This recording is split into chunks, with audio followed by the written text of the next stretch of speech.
이 광고는 경남 창녕에 거주하는 최창근 임태란 부부 조합원 제공입니다.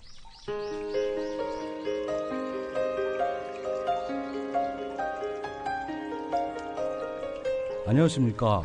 국민TV 조합원 여러분, 노무현입니다. 어느덧 또 이렇게 따스한 5월이 찾아왔네요.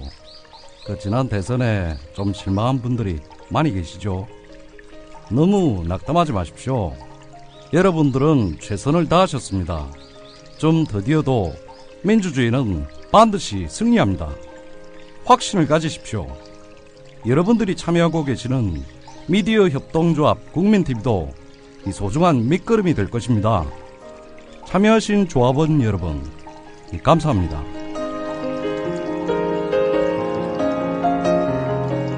민주주의 최후의 보루는 깨어있는 시민의 조직된 힘입니다.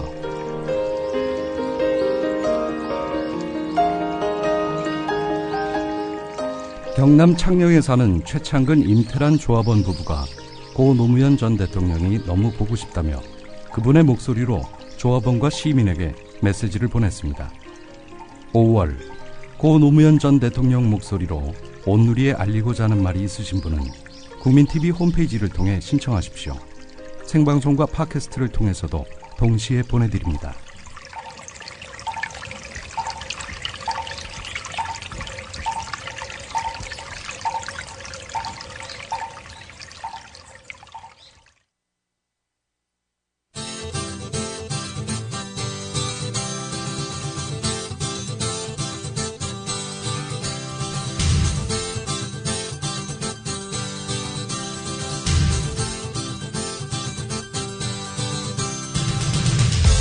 투박하지만 정직하다. 비평을 비평하는 남자 서영석. 그가 바라본 세상. 사설과 칼럼을 통해 오늘을 짚어본다. 서영석의 라디오 비평.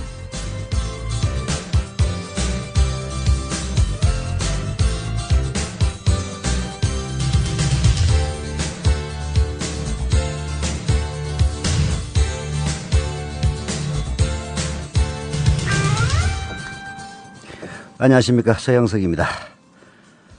네, 어제 심야에 시사인 주진우 기자에 대해 검찰 공안부가 공안 일부죠, 신청한 구속영장이 기각됐습니다. 너무나 당연한 것인데요. 이 당연한 것이 뉴스가 되는 현실이 정말 암울합니다. 미처 어제 심야 생방송 때는 다루지 못했는데요. 같은 시간 지난해 대선을 앞두고 역시 같은 내용, 박지만 씨가 오촌 살인 사건에 연루됐다는 의혹을 공표한 혐의로 피소된 인터넷신문 서울의 소리 백은종 대표에 대해서는 검찰이 청구한 구속영장이 발부가 됐습니다. 아마도 구속영장이 발부된 것은 백은종 대표가 지금 현재 관련 사건의 재판을 받는 도중에 또다시 게재한 것이 이유가 아닌가 하는 생각이 드는데요. 그렇지만은 국민의 시선이 집중되는 주진우 기자에 대해서는 구속영장이 기각되고, 저도 잘 몰랐습니다만은 상대적으로 언론에서 소외받은 백은종 대표에 대해서는 구속영장을 발부한 것이 아니냐, 이런 느낌이 들어서 정말로 유감입니다. 백은종 대표는 자신이 운영하는 서울의 소리 홈페이지에 박 대통령과 동생 지만 씨 등을 둘러싼 각종 의혹을 보도한 혐의로 2차례에 걸쳐 피소되는데요.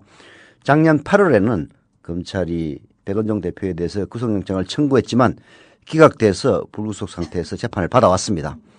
네, 불구속 상태에서 재판을 받아오는 도중에 또다시 검찰이 구속영장을 청구함으로써 아마도 영장 전담 판사가 구속영장을 발부한 것이 아니냐 하는 그런 느낌이 들긴 합니다만은, 네, 국민들의 관심 사각지대에 있으면은 불이익을 받고 관심이 집중되면은 이익까지는 아니지만은 그나마 공평한 대접을 받는 것이 현실이라면은 이러한 현실은 우리 힘으로 바꿔야 되지 않을까 하는 생각입니다. 자, 오늘의 이 라디오 비평 시작해 봅시다. 함께하고 계신 방송은 정치평론가 서영석 미디어 협동조합 이사가 진행하는 라디오 비편입니다. 네. 미디어 협동조합 국민TV 조합원 1만 명을 돌파한 지가 엊그제입니다. 요즘 가파르게 조합원 가입수가 늘고 있습니다. 어제는 200명을 하루에 200명 이상의 조합원이 가입을 했는데요. 어제 심야 생방송이 끝나고 나서 거의 50명에 가까운 분들이 조합원으로 가입을 했습니다. 제가 지난번에도 말씀을 드렸습니다만은 조합원 1만 명 가입 이벤트는 무산됐습니다만은 제 시간에 1만 명을 달성해야 그 이벤트를 한다. 3명을 선정해서 제 돈으로 그렇게 형편 좋지 않습니다. 그 뷔페 1인당 5만 원 이상 되는 뷔페예요. 3분을 모시고 제가 추리를 감내하면서 모시려고 했는데 10명 차이로 불발됐습니다. 그래서 1100명 이벤트를 다시 합니다. 그래서 라디오 비평 시간에 1100명이 도달하면은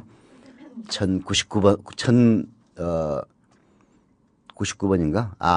11,000명이 도달하면은 1999번, 11,000번, 11,001번 3분을 모시고 제가 서울 시내 야경이 좋은 곳에서 뷔페를 한번 쏘겠습니다. 그래서 이번 시간에도 많은 분들의 가입을 부탁을 드리겠습니다. 지금 1,300명대인 걸로 알고 있는데요. 이게 빨리 400명대, 500명대, 600명대를 돌파를 해야 11,000명 되지 않겠습니까? KUKMIN.tv로 접속하시면 됩니다. 자, 오늘의 라디오 비평 첫 칼럼은 한겨레 프리즘이라는 시리즈죠. 한겨레 신문 경제부 정책금융팀장인 김혜성 기자의 윤창중 리스크라는 칼럼입니다. 기업 입장에서 가장 관리하기 고약한 게 평판 리스크다. 계약이 파기되거나 자금 조달에 애로를 겪거나 환율이나 금리가 급변하는 것 등은 어느 정도 예측과 통제, 대처가 가능하다. 하지만 평판 리스크는 언제 어떻게 터져 어디까지 갈지 도통 종잡을 수 없을 때가 많다. 기업들이 가장 싫어하는 불확실성이 핵심인데다 마치 나비 효과처럼 객관적인 인과관계를 명확히 알 수 없는 경우도 많다. 최근 임직원의 진상짓 때문에 머리를 조아린 기업들이 여럿 있는데 그 리스트에 청와대가 윤창중 스캔들로 이름을 올렸다. 아직 진행형이긴 하나 청와대의 위기관리 능력을 한번 들여다보자. 예, 진상짓이란 말 요즘 거의 상용으로 쓰이는데요. 이 진상을 진짜 상놈의 약칭이라고 하기도 합니다. 아마도 이제 정확한 사전적 의미는 아닐 것 같은데요. 진상짓. 진짜 상놈이라고 하는 얘기가 맞지 않나 싶은데요. 청와대 윤창중 스캔들로 이 진상 리스트에 가장 첫머리에 이름을 올린 것 같습니다. 자, 청와대 위기관리 능력, 우리 김혜성 한겨레 신문 기자의 진단을 한번 들어봅시다. 리스크 관리의 첫 단계는 위기 식별과 초기 대응이다. 어떤 사안이 위험 요인이 될 수 있다는 점을 정확하게 인지하고 발빠르게 대응하는 것이다. 그러나 청와대 방미 수행단은 피해 여성과 문화원 직원이 호텔 방문을 잠그고 울부짖는 상황에서도 사태의 심각성을 제대로 인식하지 못했다. 현지 경찰에 신고가 접수된 뒤엔 윤 씨를 귀국 조처하는 것으로 가름하려 했다. 적법한 프로세스를 고민하기보다는 당장 대통령의 방미 성과에 끼칠 악영향을 더 우려한 때문이다. 윤 씨 개인의 돌출적 행동쯤으로 판단하면서 첫 단추를 잘못 끼운 것이다. 좀 더 지켜봐야겠지만 윤 씨의 행위는 경미한 성추행이 아니라 의도적인 성폭력 미수 혐의가 갈수록 짙어지고 있다. 결과적으로 청와대가 중대범죄자를 도피시킨 것으로 판명난다면 참으로 낯부끄러운 자충수가 아닐 수 없다. 네, 아주 잘 지적을 했네요. 자, 이런 사고가 났을 때 위기에 대응하고 관리하는 프로세스가 중요한데요. 청와대의 실수는 거기에 대한 적법한 프로세스를 고민하기보다는 당장 대통령의 방미 성과에 끼칠 악영향을 더 걱정을 한 겁니다. 이게 얼마나 중대한 범죄 행위가 될 수 있는 것인지, 그리고 그러한 범죄가 실제로 일어난 것인지 적극적으로 대처를 해야 되는데, 초기에는 제대로 뭉개고 있다가 경찰에 신고한다고 그러니까 갑자기 그냥 윤창중이를 도피시키는 이런 행동을 했단 말이에요. 그리고 보고를 해서 모가지를 잘라버립니다. 이게 전격 경질이 되고 나니까 이제는 더 이상 방법이 없는 거예요. 왜냐하면 윤창중을 전격 경질했다는 것은 청와대가 스스로 그 잘못을 인정했다는 의미고, 잘못했다는 그 의미에 반하는 행동. 잘못했으면은 잘못한 사람을 경찰에 인도를 해서 거기에 수사를 받도록 하면 될 거 아니에요. 근데 그러한 행위 자체가 박근혜 대통령의 방미에 악영향을 미칠까 봐서 말하자면 성추행 범인을 도피시키는 업무를 먼저 꾸민 거죠. 이게 바로 리스크 관리의 첫 단계가 철저하게 잘못됐다는 그런 지적인 것입니다. 두 번째는 뭘까요? 둘째는 투명성이다. 그중 핵심은 사실관계를 정확히 파악하는 것이다. 대기업들의 사고 대응 매뉴얼은 통상 이렇다. 내부 사고가 나면 본사 차원에서 임원급을 책임자로 임시 조사단을 꾸린다. 책임자와 일선 직원 등 관련자들은 따로따로 조사하는 게 상식이다. 현업에서는 질책과 책임을 우려해 사실관계를 최대한 숨기려 하기 때문이다. 언론에 공개할 경우엔 숨김없이 알리는 게 원칙이다. 괜히 수위를 조절했다간 오히려 역풍을 맞는 경우가 비일비재하기 때문이다. 직원들이 아는 건 세상이 다 아는 것이란 게 요즘 대기업들의 인식이다. 대통령의 국외 방문지에서 벌어진 상황임을 고려하더라도 이 대목의 청와대 대응은 빵점에 가깝다. 사건 발생 이후 피해 여성과 문화원 직원, 현지 경찰 등을 상대로 우리 쪽이 사실관계를 파악하려 노력한 흔적은 거의 찾을 수 없다. 가해자인 윤 씨의 입에만 의존한 탓에 윤 씨가 진술을 번복하자 추잡한 진실 공방을 벌이는 모양새가 돼버렸다. 네, 바로 이겁니다. 대기업들도 요즘 인터넷이 하도 발달해 있으니까 직원들이 알면 세상이 다 아는 것이다 인식하고 있어요. 그래서 숨기지 않습니다. 괜히 숨겼다가는 나중에 들통이 나면은 더 큰 역풍을 만든다는 거 잘 알거든요. 다 아는 그거를 청와대는 모르는 모양이에요. 사건이 일어났으면은 진상 파악에 나서야 되는데 진상 파악에 나서질 않았어요. 그러니까 윤창중이 입에만 진술을 의존했으니까 그래 했다가 안 했다고 하니까 서로 추잡한 진실 공방을 벌이는 꼴이 돼버렸고, 결국 이러한 정말 진실은 오히려 언론들에 의해서 들통이 나는 이런 결과를 초래했단 말이에요. 그러니 지금 잔뜩 준비해놓고 박근혜 대통령의 방미 성과를 국민들에게 도배질로 알리려는 이명박이 장악해놓은 그 언론을 총동원해서 하려고 그러는데, 이거는 미국만 얘기를 하면은 윤창중 스캔들, 성추행, 성폭행, 심지어는 강간 미수 이런 얘기까지 나오니 뭔들 하겠습니까? 다 청와대가, 그리고 박근혜 대통령 스스로 윤창중이를 온갖 반대를 무릅쓰고 대변인을 임명하지 않았습니까? 그리고 사고가 일어났을 때 청와대 대응 완전 초등학교 요즘 초등학생들도 이렇게는 안 해요. 수준 이하였다는 거 자업자득이죠. 예. 자, 계속 읽어봅시다. 가장 중요한 건 사전 예방이다. 잠재적 위험 요인들을 미리 차단하거나 최소화하는 것이다. 모든 사고는 항상 징후가 있게 마련이다. 하인리 법칙이라는 게 있다. 1930년대 초 미국의 한 보험회사의 관리자였던 하인리가 보험 사고를 분석한 경험칙이다. 대형 사고는 갑자기 일어날 수 있지만 그에 앞서 경미한 유사 사고가 29차례 있었고 유사 징후는 300차례나 감지됐다는 것이다. 윤 씨는 평판조회에서 여야를 막론하고 불가론이 들끓었던 인물이다. 부적절한 인물이라는 평가와 조언에도 대통령이 직권으로 발탁한 케이스다. 이미 예고된 윤창중 리스크를 대통령 스스로 무시한 대가를 톡톡히 치르고 있는 셈이다. 네, 맞는 얘기긴 한데요. 지금 100% 동의하지는 않는 얘기입니다. 결국은요, 사람을 발탁하는 그 사람의 기본적인 자질, 즉 대통령의 자질이죠. 그리고 발탁되는 사람의 기본적인 수준, 이것도 매우 중요한 요소입니다. 여러분들 기억하실지는 모르겠지만 노무현 대통령 살아계실 때요. 그때 유시민, 그때는 의원이었나요? 의원이었을 겁니다. 유시민 의원을 보건복지부 장관으로 발탁하려고 했어요.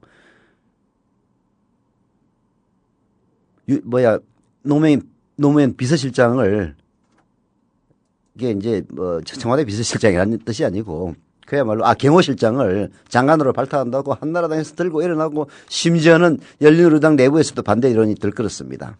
제가 그때 외국에 있었는데요. 하도 기가 막혀가지고 제가 그때 유시민 뭐 전 장관을 옹호하고 싶은 생각은 초도 없지만은 그분의 장관 발탁을 이런 식으로 해서는 안 된다라고 세게 한번 옹호해 준 적이 있는데요. 그렇게 해서 노무현 대통령 임명 강행했습니다. 유시민 장관 어땠습니까?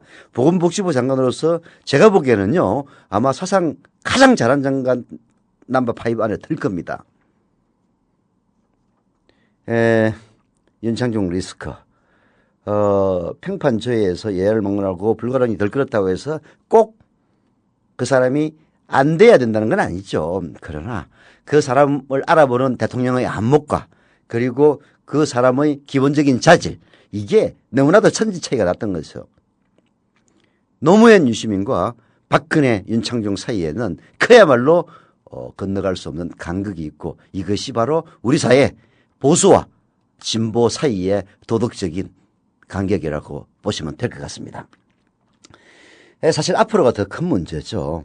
리스크 관리의 마지막 단계는 사후조처라고 우리 한겨레 신문에 이름이 어떻게 되나 김희성 기자가 지적을 하고 있는데요. 영리한 기업들은 여론의 기대나 예상보다 한 차원 높은 대응책을 내놓으려 한다. 그쯤 하면 됐네라는 우호적 여론을 얻기 위함이다. 그러니까 상상하는 것보다도 더 센 처방을 내놓아야 된다. 이런 얘기예요. 그래야 아이고 이 정도까지 하시나? 그럼 그쯤 하면 됐네. 이래야 되는데 우리 박근혜 대통령은 참모위에서 사과의 뜻을 표명한 것이나 며칠째 홍보수석 경질을 놓고 고민하는 것을 보면 이런 수준 이상의 사후조치를 기대하기는 힘들다라고 이야기를 하고 있네요. 동감입니다. 참 안타깝습니다. 박근혜 대통령이 취임한 이후 이렇게 안타까운 일들이 많이 일어나는지 모르겠어요.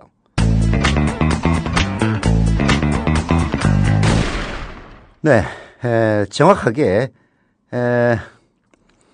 제 방송이 시작됐을 때 78명이었는데 지금 현재 81명입니다. 그래서 저는 3명밖에 없는 줄 알았는데요.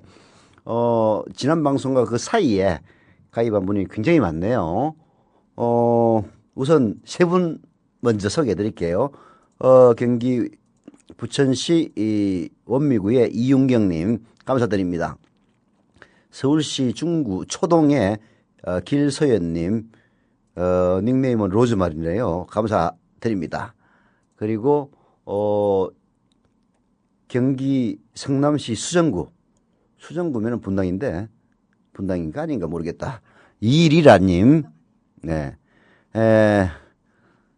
수정구는 분당 아니죠. 제가 무식해서 죄송합니다. 이리라님 감사드립니다. 그 밖에도 김정도님, 임태성님, 김서영님, 심인철님, 한영실님, 권준용님, 신재엄님, 윤세일님, 이영준님, 김익재님, 최인건님, 백진희님, 반준호님 조합원 가입해 주셨습니다. 감사드립니다. 지금 현재 81명인데요. 제 방송이 끝나는 시점에 100명이 돌파하는 그런 기적이 일어날 수 있을지 잘 모르겠네요. 무슨 홈쇼핑의 약장수도 아니고, 그러나 정말 공정한 언론 하나 만들기 위해서 조합을 모집하는 것이라면 기꺼이 약장수가 될 수 있습니다. 그리고 게시판에서요, 차에서 이 방송을 들을 수 있느냐라고 질문하신 분이 있는데요. 저희 국민TV 홈페이지에 들어오면은 차에서 들을 수 있는 방법이 나와 있습니다. 제가 가끔씩 밤에 늦게 이제 퇴근할 때, 저는 보통 자전거로 퇴근을 하든가 아니면 지하철로 퇴근을 하는데요. 밤늦게 녹음이 있다든지 하면은 뭐 여러분들이 매우 좋아하는 김용민 PD와 같이 퇴근을 합니다. 김용민 PD 퇴근하면요. 갑자기 그 차량의 스피커에서 국민 TV 라디오가 나오는 거예요. 그래서 처음에 어떻게 된 거냐 했더니 바로 아이폰에서 방송되는 거를 그 조그마한 장비 하나를 연결을 하니까 바로 나오더라고요. 끊기지도 않고 사실 FM 같은 경우에는 뭐 저기 터널 들어가고 하면 잘 안 들리거든요. 아주 깨끗하게 잘 나옵니다. 가능해요. 할 수 있습니다. 거기 가서 검색해 보세요. 제가 나중에 한번 트위터로 차에서 국민 TV 라디오를 들을 수 있는 방법 해가지고 한번 날려드리겠습니다. 페이스북과 함께. 자, 많은 분들의 가입. 이것이야말로 정말 공정하고 새로운 방송의 초석이 됩니다. 지금은 우리가 조합원 수도 적고, 힘도 미약해서 라디오로 출발을 했습니다만은 가장 빠른 시일 내에 TV로 뉴스를, 공정한 뉴스를 지금 지상파나 종편과는 180도로 차별화된 새로운 뉴스로 여러분들을 찾아뵐 수 있을 겁니다. 약속드립니다. 조합원 가입이야말로 바로 그날을 앞당기는 겁니다. 자, 오늘은 경향신문 사설을 선택을 했습니다. 아까도 그 은폐 의혹이 나왔는데요.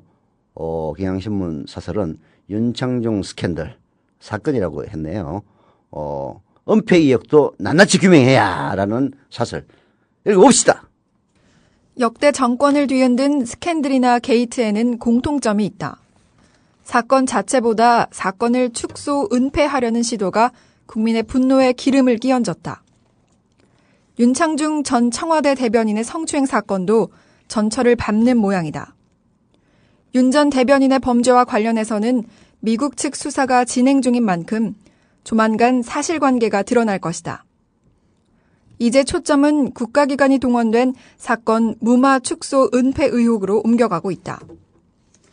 고위공직자가 해외에서 범죄를 저질렀는데 짬짬이로 감싸려 했다면 기강회의 정도의 문제가 아니다. 정권의 도덕성에 먹칠을 하는 사안으로 비화할 가능성도 있다. 청와대가 윤 전 대변인의 도피를 방조했다는 의혹은 사건 초기부터 정설이 되다시피 했다. 그러나 속속 드러나는 정황을 보면 단순한 방조 차원이 아닌 듯하다. 청와대의 지시감독 아래 주미 한국문화원이 손발이 되어 조직적으로 움직인 의혹이 짙다. 성추행 사건을 최초로 인지한 문화원 측은 청와대 행정관과 함께 피해 여성을 찾아가 무마를 시도했다고 한다. 피해자가 방문을 열어주지 않고 경찰이 출동하자 윤 전 대변인이 급거 귀국길에 올랐다는 것이다. 이 과정에서 문화원 직원들이 여권을 가져다주고 항공편 예약과 차편 제공을 도왔다는 의혹도 제기됐다. 성추행 사건을 경찰에 신고한 문화원 직원이 사표를 던진 것도 의혹을 키우는 부분이다. 문화원 관계자는 원래 그만둘 예정이었다고 했으나 대통령의 방미 일정 도중에 그만둔다는 건 상식적으로 이해하기 어렵다. 하여튼 얘네들 변명은 항상 그래요. 원래 그만둘 예정이었대. 정말 진짜 그냥 그 김홍신 의원이 뭐 다른 걸 가지고 얘기해가지고 욕은 많이 먹었습니다만은 그 표현은 지금도 유효한 것 같습니다. 정말 재봉틀로 그냥 드르륵 받고 싶어요. 청와대가 아까도 얘기했다시피 적법한 프로세스가 있습니다. 어떤 사고가 났을 때는 그런 프로세스를 안 밟아요. 왜? 박근혜 대통령에게 조금이라도 해야할까 봐서 합법이든 불법이든 그 누를 끼치지 않을 수 있는 방법이 있으면 뭐든지 다 한다는 그런 사고를 갖고 있습니다. 정말 전근대적인 박정희 시대적인 사고죠.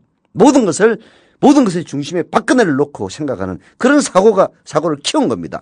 초기에 이런 문제가 불거졌을 때, 야, 지금 대통령이 지금 미국 와가지고 행사하고 있는데, 야, 대충 무마해! 했다가 대충 무마될 성질이 아니거든요. 그때 본격적으로 나서서 책임 있는 사람이 찾아가서 사과를 진심으로 하고 했으면은 이 문제는 초기에 진화가 됐을 수도 있습니다. 이런 식으로 전 세계에 나라 망신을 시키지 않았을 거예요. 그런데 아이고 성추행 안 돼, 안 돼. 무조건 숨겨. 했다가 문제를 키우니까 이번에는 튀어. 이런 쪽으로 간 거란 말이에요. 너무나 빠른 반짜 아닙니까? 청와대 민정수석이라는 자는 이러한 귀국 종용이 국내법이나 미국법에 저촉되지 않는다고 밝혔는데요. 그러나 법 전문가들은 다르게 얘기를 합니다. 미국 법상 사법방해죄가 될 가능성이 있다는 겁니다. 사법방해죄. 빌 클린턴 전 미국 대통령이 탄핵 위기로 몰렸던 것도 사법방해죄 때문이에요. 닉슨이 사임했던 것도 결국 사법방해죄입니다. 말하자면은 적법한 수사, 적법한 말하자면 행정행위를 방해하는 것이 사법방해죄예요. 아휴, 참. 아니라는 얘기도 있습니다만은 이상돈 전 중앙대 교수, 새누리당 정치쇄신특위위원을 지냈죠. 윤창중이 고위 공무원이었기 때문에 한국 정부를 상대로 손해배상 소송을 제기될 수도 있다. 한국 정부가 미 연방법원의 피고로 설 수도 있다는 그런 얘기인데 결국은 온 국민과 세계 곳곳의 동포들이 피땀 흘려 쌓아 올린 대한민국의 국격과 위상이 한순간에 무너지는 겁니다. 박근혜 대통령과 그 찰난 윤창중 대변인 때문에. 정말 은폐의혹. 그렇지만은 항상 사고를 재발하지 않게 만드는 가장 적절한 처방은 진상을 확실하게 규명하고 반성하는 겁니다. 이 사건이 처음 발생했을 때 본격적이고 그리고 진심에 찬 사과, 진심에 찬 대응을 하지 않아서 결국은 이렇게 사건을 키운 겁니다. 사건이 벌어진 지금 이러한 은폐 의혹을 또다시 감추려고 급급한다면은 더 큰 쓰나미를 맞이할 거예요. 바로 경향신문의 사설은 이 점을 지적하고 있는 겁니다.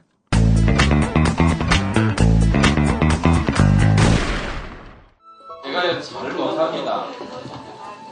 옛날에 어릴 때 한참 연습을 했는데 까맣게 잊어먹었는데 오늘 여기 나오려고 연습을 열심히 했는데 끝까지 할 수 있을지 모르겠습니다. 이게 맷빵이 있으면 하기 더워요. 지금 땀이 저더러 푸르른 솔잎벌보라.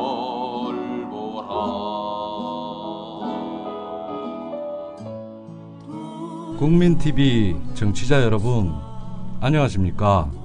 건강하셨고요? 노무현입니다. 저 많이 보고 싶으시죠? 저도 그래요. 그 마음 다 압니다. 이제 눈물 닦고 앞으로 나가야 할 때 아니겠습니까? 이제 울지 마십시오. 깨어있는 시민의 힘 보여주십시오. 사람 사는 세상 함께 만들어주십시오.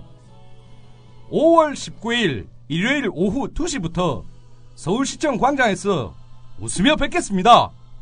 강물은 바다를 포기하지 않습니다. 강물처럼. 야! 기분 좋다!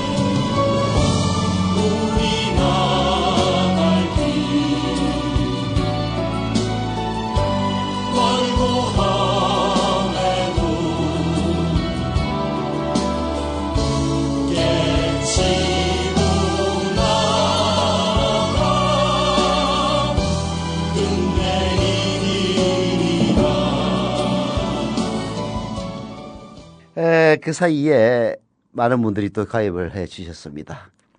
이세영님, 나윤상님, 이성철님, 가수 이성철님은 아니시겠죠? 예. 이미희님, 이선영님, 5분 감사드리고요.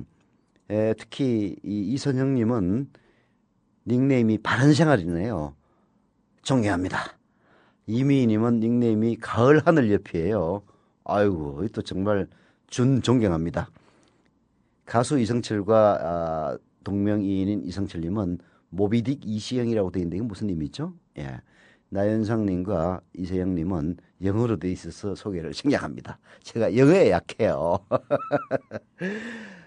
농담이고요. 다섯 분에게 감사를 드립니다. 제가 늘 얘기하지만은 조합원 여러분들의 한 분 한 분 가입이 국민TV의 뉴스를 그리고 TV 뉴스를 하루라도 한 발 더 당길 수 있는 그 밑거름이 됩니다. 방금 또 이 국민TV를 여러모로 후원해 주시는 분이 저한테 문자를 보내왔어요. 이런 얘기를 했습니다. 야구에서 히트앤드런이 있다면은 오늘날 청와대에는 히프앤드런이 있다고 하네요. 예, 히프앤드런, 그랩앤드런입니다. 예, 저도 참 진짜 영어는 잘 못하는데요. 이번에 영어 그랩이 뭔지는 정확하게 알았습니다.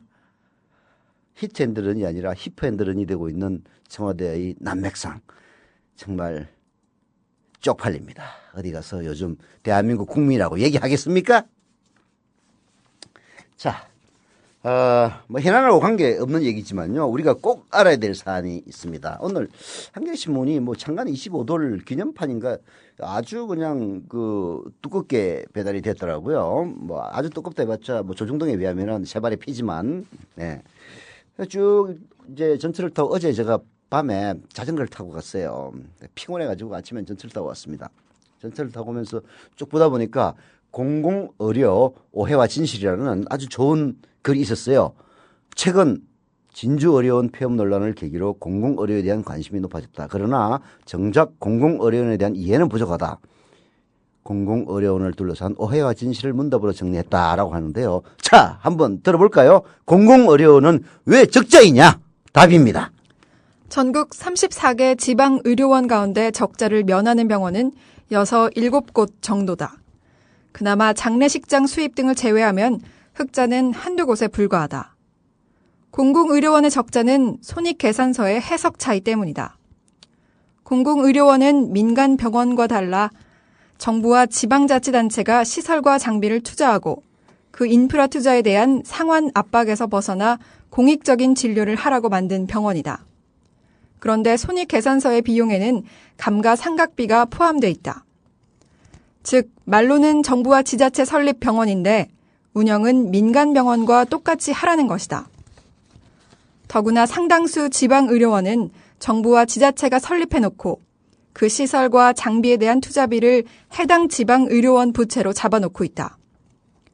이 부채의 원금 상환 및 이자 부담이 고스란히 지방의료원 적자가 된다. 민간 병원과 똑같은 회계 기준으로 평가하면서도 공공의료기관이기 때문에 선택진료비, 상급 병실료, MRI와 초음파 수가 등 비급여 본인 부담 진료비를 낮게 받아야 한다.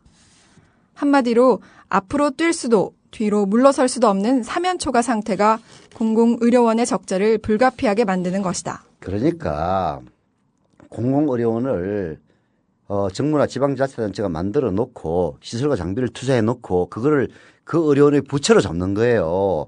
그렇게 해서 그 정부와 지방자치단체는 부채에 대해서 원금도 받고 이자도 받고 이렇게 쏙쏙 빼먹는 겁니다. 그리고 회계 기준은 민간병원처럼 똑같이 하면서 실제로 공공의료기관에서는 아까 얘기했다시피 선택진료비, 상급병실료, MRI, 초음파 수가 사실 민간병원들이 남기는 것이 그런 거예요. MRI 한번 찍는데 민간병원 가보십시오. 70만 원에서 100만 원 합니다. 그렇게 비싸게 받아 먹어야 쉽게 얘기해서 적자가 안 나는 거예요. 공공의료기관은 기본적으로 적자가 날 수밖에 없는 거죠. 그래 놓고 적자 난다고 지랄을. 아이고. 홍준표 지사, 오늘 한겨레신문 좀 보시오. 자, 또 질문이 있습니다. 공공병원은 꼭 필요하냐? 여기에 대한 답 한번 들어보죠. 전 세계 어느 나라도 공공병원만으로 또는 민간병원만으로 보건의료제도를 운영하고 하지 않고 있다. 정부는 민간병원과 달리 공공병원이 가진 장점을 살리고 단점을 보완해 전체 보건의료체계의 균형과 조화를 이루게 해야 한다. 하지만 한국의 공공병원은 그동안 민간병원과 똑같은 기준으로 평가하고 공공병원이 갖춰야 할 공공성을 지역사회 건강관리 관점이 아니라 돈의 관점으로만 봤다. 2011년 발간된 OECD 보건통계를 보면 최근 약 10년 동안 한국의 국민 1인당 보건의료비 증가 속도는 OECD 평균보다 2배 더 빠른 것으로 나타났다. 이는 같은 기간 월급에서 나가는 건강보험료율이 2001년 3.4%에서 현재 5.9%로 오른 것과도 무관하지 않다. 이뿐만 아니라 24시간 분만 시설을 운영해야 하는 것을 부담스럽게 생각하는 산부인과 의사들의 분만 서비스 포기로 분만 취약 지역이 갈수록 늘어나고 있다. 가계 소득 대비 보건의료비 지출 비율도 해마다 늘어나고 있으며 특히 저소득층의 의료비 부담이 급속히 증가하고 있다. 대부분의 보건의료를 시장 논리에 맡긴 결과다. 네, 그렇습니다. 지금 우리나라는 국민개보험제도이긴 하지만요. 날이 갈수록 그 환경이 열악해지고 있습니다. 예, 이런 상황에서 공공병원을 확충해도 시원찮을 마당에 공공의료 비중이 우리는 그야말로 의료보험 개판이라고 일컬어지는 미국보다도 더 못한 수준이에요. 공공의료로 국민의 의료를 담당하는 가장 모범적인 나라는 스웨덴인데요. 스웨덴은 98%를 공공의료로 담당을 합니다. 의료 수요의. 우리는 5% 수준에 불과해요. 이런 상황에서 도지사라는 사람이 그런 망발을 늘어놓는다는 게 정말 한심한 대한민국의 수준을 얘기해 주는 것이죠. 자, 오늘의 라디오 비평 여기서 끝냅니다. 이 광고는 경남 창녕에 거주하는 최창근 임태란 부부 조합원 제공입니다.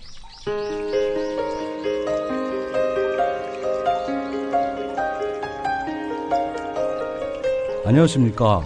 국민TV 조합원 여러분, 노무현입니다. 어느덧 또 이렇게 따스한 5월이 찾아왔네요. 지난 대선에 좀 실망한 분들이 많이 계시죠? 너무 낙담하지 마십시오. 여러분들은 최선을 다하셨습니다. 좀 더디어도 민주주의는 반드시 승리합니다. 확신을 가지십시오. 여러분들이 참여하고 계시는 미디어 협동조합 국민TV도 이 소중한 밑거름이 될 것입니다. 참여하신 조합원 여러분, 감사합니다.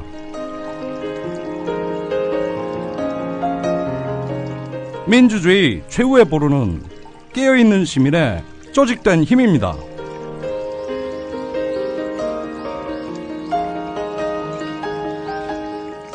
경남 창녕에 사는 최창근 임태란 조합원 부부가 고 노무현 전 대통령이 너무 보고 싶다며 그분의 목소리로 조합원과 시민에게 메시지를 보냈습니다. 5월 고 노무현 전 대통령 목소리로 온누리에 알리고자 하는 말이 있으신 분은 국민TV 홈페이지를 통해 신청하십시오. 생방송과 팟캐스트를 통해서도 동시에 보내드립니다.